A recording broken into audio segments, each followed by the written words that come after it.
Вчера владата ја одржа својата 26-та седница. На истата ги усвои измените и дополнувањата на програмата за задолжителна имунизација на населението во Македонија за 2020 со што се потврдува намерата на Министерството за здравство за набавка на 833.000 дози на вакцини за COVID-19.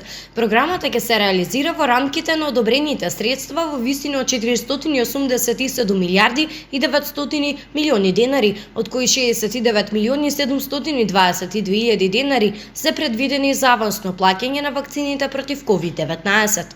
На вчерашната седница е донесена одлука за давање согласност за прифаќање на конечната одлука на Халкбанк за склучување на договор за соработка со Пошта на Северна Македонија. На седницата се донесени одлуки за распоредување на набавената противпожарна опрема на општините Скопје, Битола, Куманово, Тетово, Прилеп, Велас, Кавадарци, Евгелија, Струмица, Кичево, Охрид, Кочани, Штип и Гостивар.